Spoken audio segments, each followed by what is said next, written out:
Built upon the promise of gold, the city of Johannesburg was flourishing in the midst of a new order. 7 years after the end of the Second Boer War, a conflict between the British Empire and the South African republics over control of their gold and diamond mines. The echoes of the brutal struggle were still imprinted on the lands of Africa's last frontier. The Kingdom of England had extended its control over the Boer republics.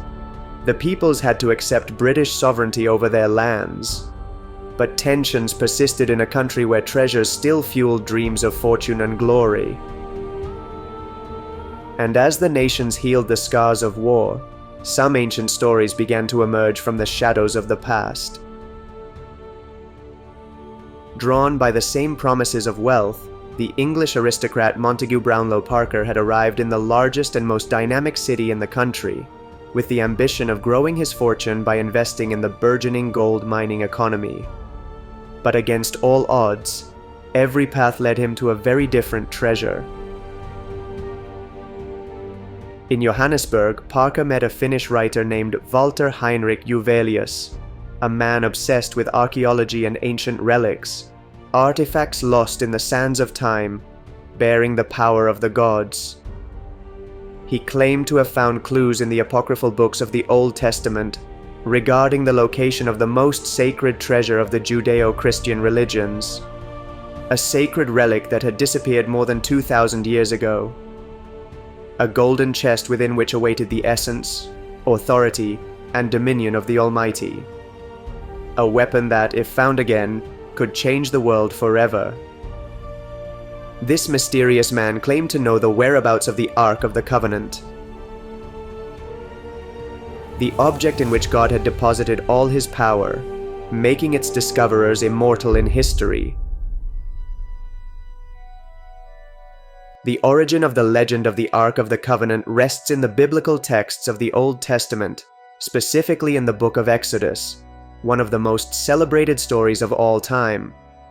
The second book of the Bible narrates the story of the Exodus in which the Israelites left slavery in Egypt, driven by the power of God. Led by the prophet Moses and the promise of the Promised Land, in what the scriptures place in the 13th century BC, the Israelite people embarked on their crusade through the desert, wandering for what is said to have been 40 years. A journey during which the event that would change the history of faith forever supposedly took place. At the top of a mountain known as Mount Sinai, Moses was alone. Thunder echoed in the sky and the wind howled among the rocks. And then in the midst of the darkness he heard a voice. God was speaking to him. And on 2 stone tablets carved by the divine finger itself, the laws that would define the future of his people were inscribed. The 10 Commandments had been conceived. 10 laws that symbolized a covenant, an agreement with the Almighty, the alliance between God and humanity. The stone tablets were much more than carved stones. They were relics of immense power. And so, he asked the prophet to construct a sacred object, a chest to protect them. God was demanding the construction of the Ark of the Covenant. According to the same book of Exodus chapter 25 verse 10, he gave specific instructions to Moses for its creation. You shall make an ark of acacia wood, covered with pure gold inside and out. You shall place in the ark the testimony that I will give you. You shall make a mercy seat of fine gold, and at its ends there shall be 2 cherubim, winged sphinxes facing each other, whose outstretched wings shall touch in the center, forming a throne for God. The Almighty had been the architect. The ark, built by the Israelite people, symbolized the direct presence of God among them. And in their journey through the desert, it guided them to the Promised Land, the only object described in the sacred texts that granted God's power to its bearers. A divine authority that caused the Israelites not only to carry it in procession during their migration, but also to bring it into battle. That ark gave them a divine advantage over their enemies. The book of Joshua, the 6th book of the Old Testament, narrates how the chest was used during the miraculous conquest of the city of Jericho. It tells how the priest carried the ark around the fortified city for 7 days, and on the last day, with the sound of trumpets, the walls were brought down by a divine force emanating from the treasure.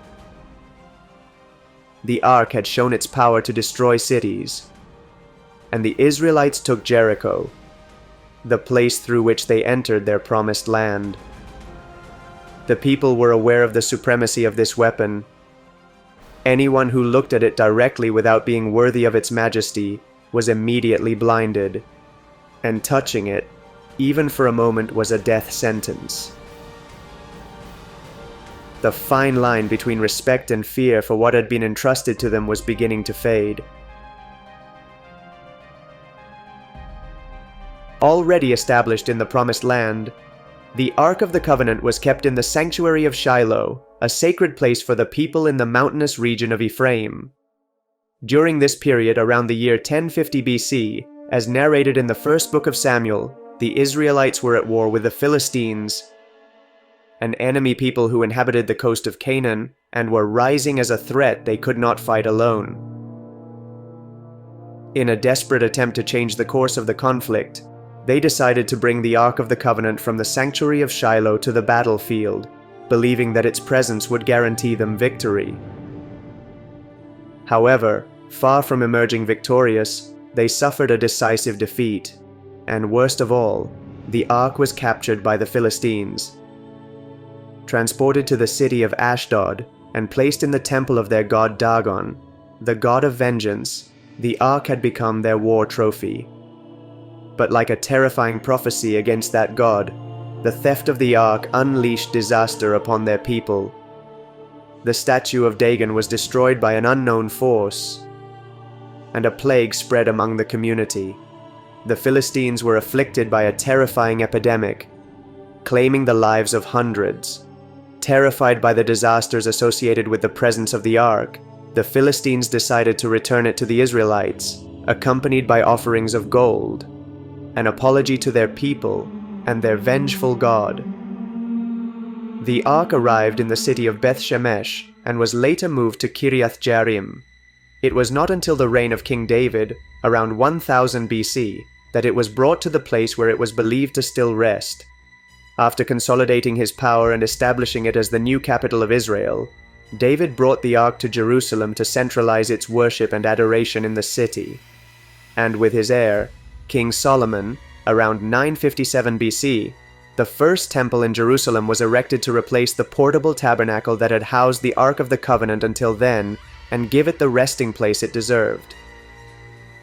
Solomon's temple was built on Mount Moriah and was divided into several sections, with the innermost and most sacred chamber of the temple, known as the Holy of Holies, where only the high priest could enter, guarding the Ark.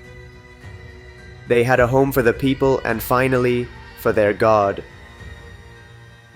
For almost 400 years, the Ark rested in the heart of the temple, until darkness came to the kingdom's gates. In the 6th century BC, Judea was under threat from the Babylonian Empire, fiercely expanding under the reign of Nebuchadnezzar II. And after a first siege of the capital of the Kingdom of Judea and center of its religious and political life, in 586 BC, Jerusalem fell into the hands of the Babylonians. The city was ravaged, and Solomon's temple was reduced to ashes. This was not a biblical story. There is archaeological evidence and historical records of the treasures the Babylonians took. The temple that had been the center of Israelite worship and housed the throne of God was in ruins. From that moment, the fate of the relic became an enigma. The Ark of the Covenant had disappeared from history. Neither the biblical accounts nor historical sources mention that the Ark was taken to Babylon, as it was not among the inventories of the plunder, nor that it was destroyed with the fall of the temple. And it was here where the writer believed all hopes of finding it rested. In the apocryphal books of the Old Testament not recognized in the biblical canon, it is said that in 620 BC, King Josiah of Judah asked the Levites, custodians of the Ark of the Covenant, to, in his exact words, take it out of its hiding place and return it to its place in the Holy of Holies in Solomon's temple. This event, 30 years before the capture of Jerusalem by the Babylonian Empire, showed that the Israelites had a hiding place to protect the Ark in case enemies seized the temple. And if this were true, if with the fall of the temple in 586 BC they had time to hide it, this not only explained the reason for its disappearance from any biblical or historical source, it was proof that more than 2,000 years after the siege, it had to remain in its hiding place. In the same place where King Zedekiah, the governor during the fall of Jerusalem, hid it from the grasp of the Babylonians. The Ark of the Covenant rested in a secret chamber beneath the Temple Mount. Also known as Har Habayit in Hebrew, the Temple Mount is the site where the first and second temples of Jerusalem once stood, and today, the area that hosts important Islamic religious landmarks. Beneath the mount lies a series of tunnels and underground structures, some of them natural, others being human-made constructions.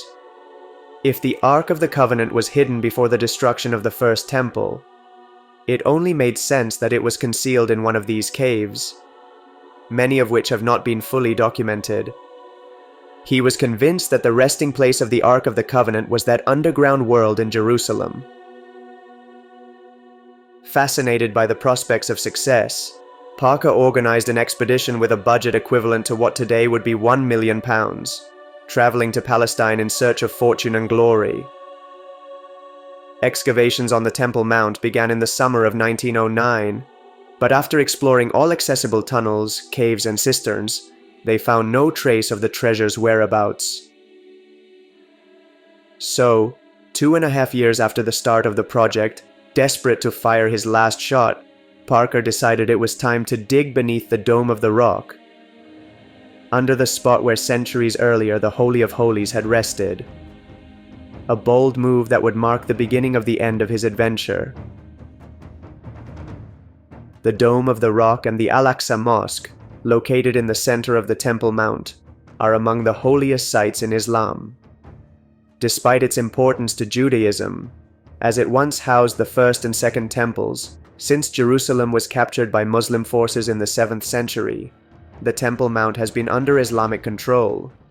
Muslim authorities had strictly forbidden any kind of excavation on the platform where their sacred buildings stand.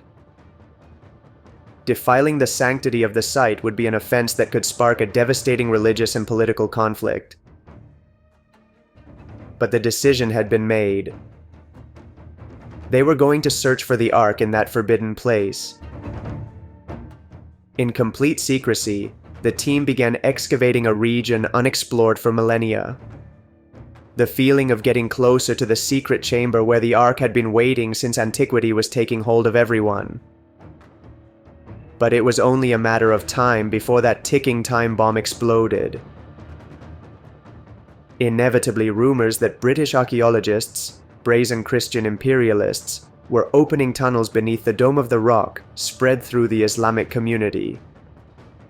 The news sparked a public scandal and fierce response from the local population. Believing they were trying to loot or desecrate the site, serious riots broke out. The presence of foreigners digging in one of Islam's holiest sites without official authorization was a grave offense. Faced with the outrage and chaos that had been stirred up, the Islamic population of Jerusalem demanded the immediate expulsion of the team. The incident had already become an international scandal, and the Ottoman authorities, who ruled Palestine at the time, were forced to intervene. Montague Parker and all the members of his team were forced to leave Jerusalem. The final chapter of the most famous search for that lost throne of God had been written. They never found the Ark of the Covenant. The hope of discovering the relic faded away. So close, yet so far, stopped by an insurmountable wall. All that remained was to find a new path to the lost Ark.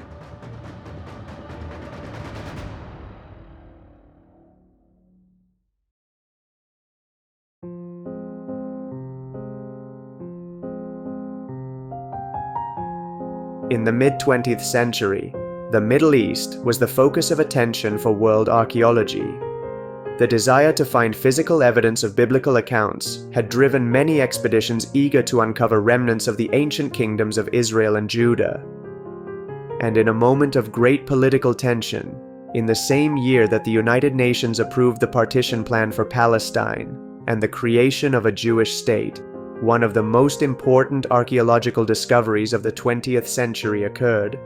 In 1947, a Bedouin shepherd named Muhammad ed-Dib entered a cave in the Qumran region, near the northeastern shore of the Dead Sea, while searching for a lost goat. When he threw a stone into a pit, he heard the sound of breaking pottery, leading him to find jars containing manuscripts that included copies of almost every book of the Old Testament, apocryphal accounts, and sectarian texts related to the Essenes. This community, which inhabited Qumran and believed in the imminent arrival of the end of times, considered itself the true Israel and remained separate from the official Judaism that practiced worship at the temple in Jerusalem.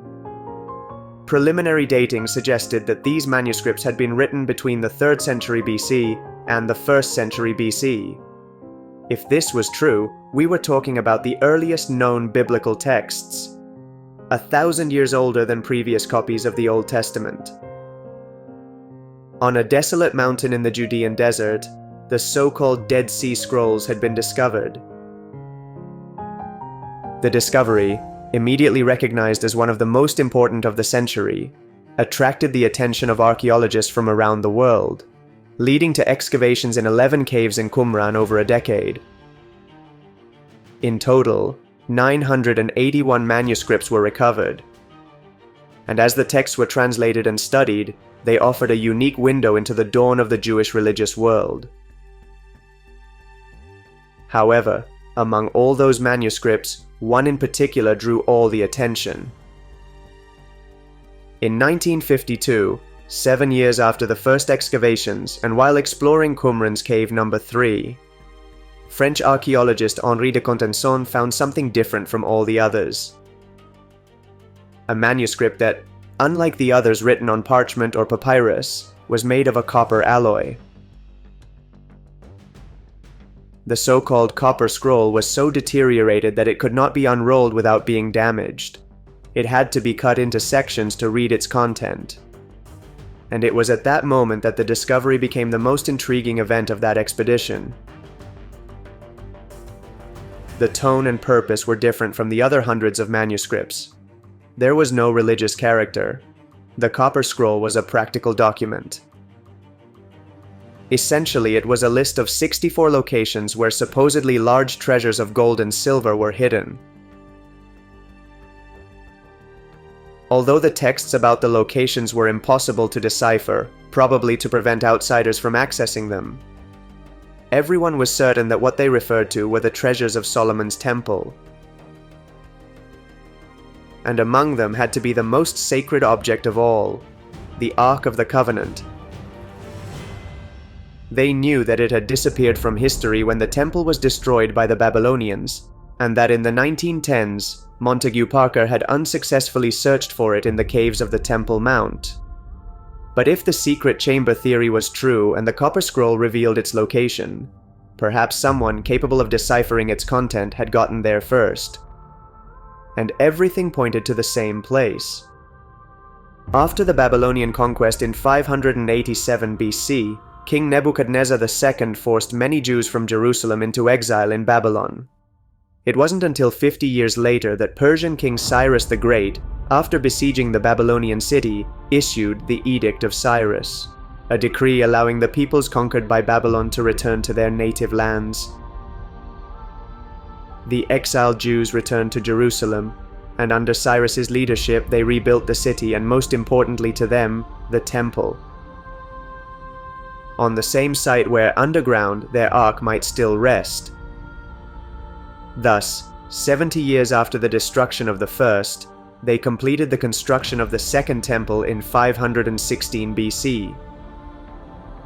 Once again, with their most prized treasure hidden, they had the center of their religious life. But almost 5 centuries later, shadows returned to their home.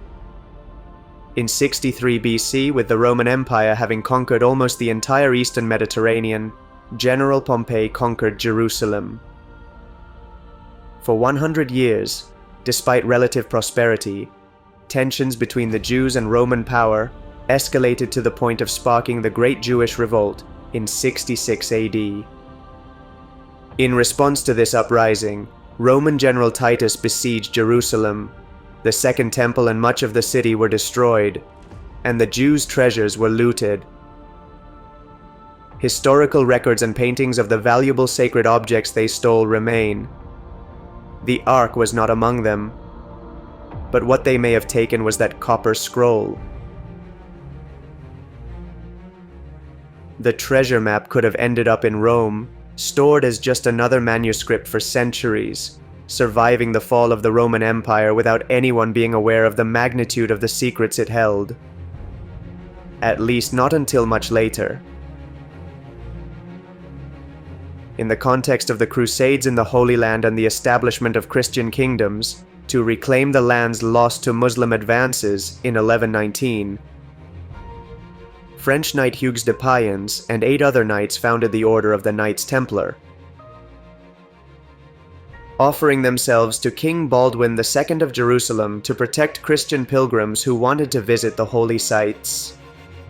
The king granted them a base on the Temple Mount, establishing them in a symbolic place from which they began to gain power and notoriety.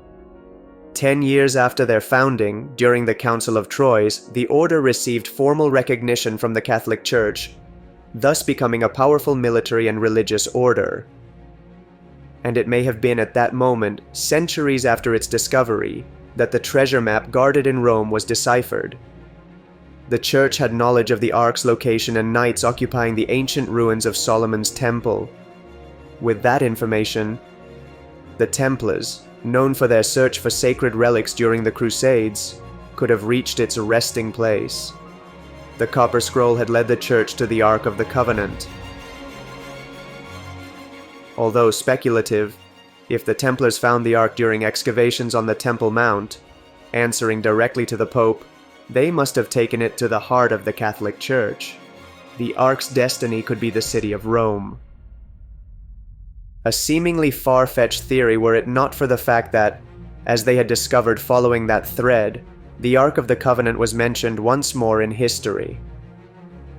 Specifically, in the 12th century, hundreds of years after the last mention that placed it in Jerusalem, in the book Descriptio Lateranensis Ecclesiae, written by John the Deacon, a medieval manuscript describing the treasures and relics of the Archbasilica of St. John Lateran in Rome, considered the Pope's cathedral and the oldest church in the city. The text stated that the lignum archae, which in Latin means the wood of the ark, was kept there.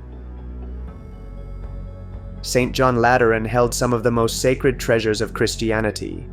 If the ark, or at least fragments of it, had come into the hands of the Vatican, it was logical that they had been guarded within its walls. But the story did not end there.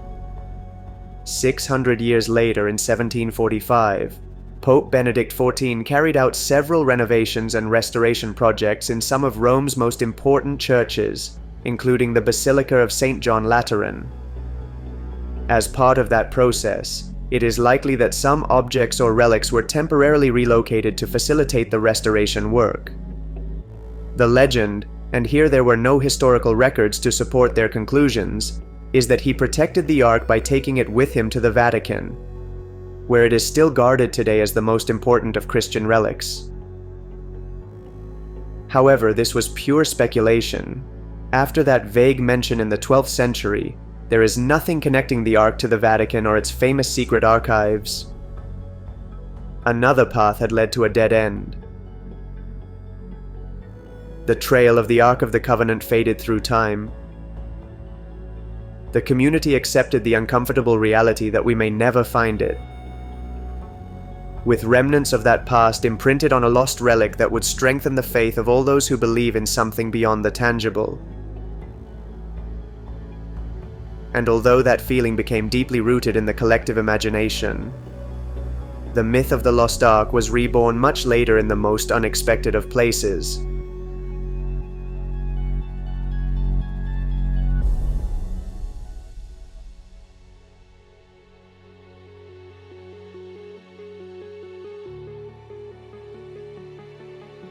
At the heart of a country with a complex history of ethnic and political tensions, relations between the Ethiopian federal government and the Tigray People's Liberation Front, an ethnic nationalist party, had been slowly but steadily deteriorating in recent years.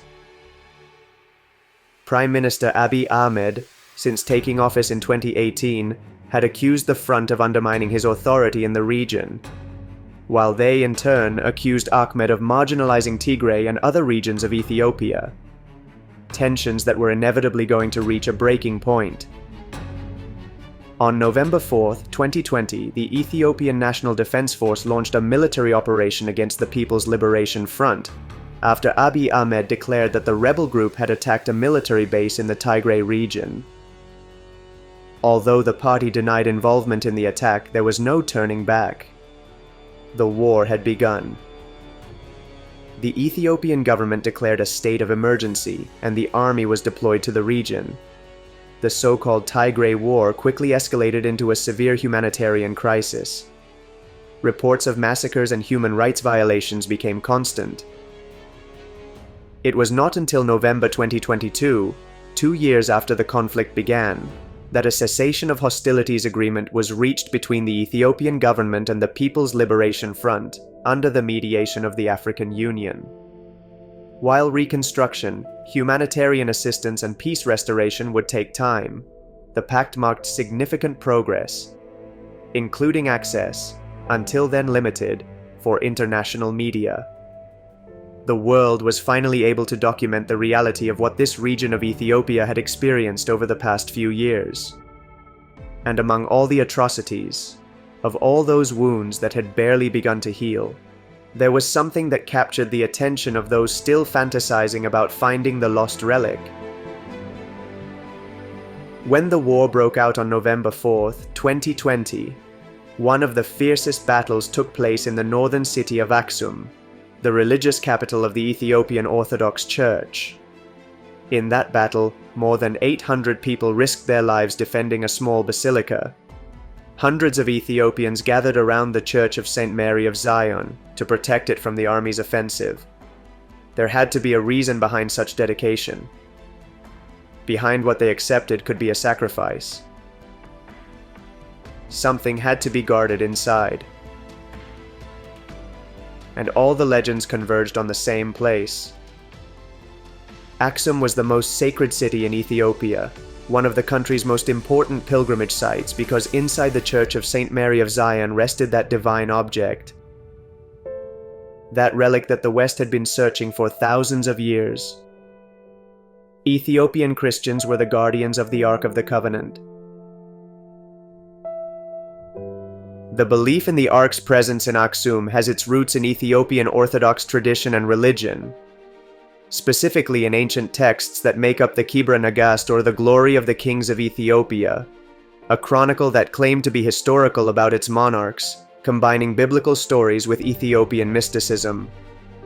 The story narrates that in the 10th century BC, the Queen of Sheba, known as Makeda in Ethiopia, traveled from her kingdom in Aksum to Jerusalem to meet King Solomon, famous for his wisdom. The two monarchs fell in love, and it is said that the queen became pregnant. When she returned to her kingdom in Ethiopia, she gave birth to Menelik, who upon reaching adulthood, wanted to travel to Jerusalem to meet his father. King Solomon received him with great honor, and after months of living with him, offered to crown him as his successor. Menelik declined the offer in favor of ruling his own kingdom in Aksum, but he did not leave that place empty-handed. Someone, not described in the Kebra Nagas, devised a plan to steal the king's most precious treasure, the relic kept in the heart of the newly built temple. Menelik stole the Ark of the Covenant to gift its power to the people he was to reign over. The Ark was replaced by a copy, and the true one was secretly transported to Ethiopia. This account completely rewrote history. The Ark would have left Jerusalem 4 centuries before the Babylonian conquest and the destruction of the First Temple, the reference point in all expeditions searching for the lost Ark. The Kebra Nagast states that as part of a divine plan, Menelik's kingdom was not punished for the theft as the Philistines had been. God had allowed them to possess his power. And with the Ark in their hands, Menelik's lineage flourished, extending for nearly 2,000 years. The dynasty ruled Ethiopia until its last monarch, Haile Selassie I. Crowned emperor in 1930, he was formally recognized as the 225th descendant in the line of Menelik. Before being overthrown in a military coup in 1974 that established a communist government and marked the end of the Ethiopian monarchy, Selassie built a refuge for the most sacred of relics. In 1965, the Chapel of the Tablet was erected, a small chapel located next to the Church of St. Mary of Zion in Aksum, the church where the Ark had remained since its construction in the 4th century. Modest in appearance, the Chapel of the Tablet became the most important place in Ethiopian Christian faith, a home for the Ark of the Covenant. Only one monk, known as the Guardian of the Ark, has access to the chapel's interior. Chosen for life, he can never leave the premises or allow anyone to see or touch the object, so the existence of the Ark of the Covenant cannot be independently or scientifically verified. There are more than 36 million Christians in Ethiopia, and all of them firmly believe that the Ark rests in Aksum. Their texts claim it was given to them by God, and that they are the sacred guardians of that chest, which symbolizes the covenant between the Almighty and humanity, for which they are willing to give their lives to defend. Many, of course, suspect that all the secrecy surrounding the chapel means precisely that the Ark is not there, that perhaps all they have is a replica they have venerated as authentic for time immemorial. There may be a chance to discover the truth soon. A new chapel to house the Ark is being built nearby. When its construction is complete, and although it will be done as quickly and secretly as possible, they will have to transport it, whatever it is, to its new home. If it is the Ark of the Covenant, perhaps we can finally close all speculation and get answers to an ancient enigma. In this search for the lost Ark, reality and myth intertwine on a path blurred by the inevitable passage of time. Truth becomes legend, and legend becomes the truth for many. From the hidden chambers beneath the Temple Mount to the Ethiopian plains, the Ark has left behind an enduring mystery that continues to captivate us. A symbol of divine power, a link between the earthly and the celestial. A reminder of how far we are willing to go in search of the unknown. A relic lost in time, and in the hearts of all those who have tried to hunt among the shadows. Perhaps we will never find the Ark, but what we have found and must never lose is the covenant.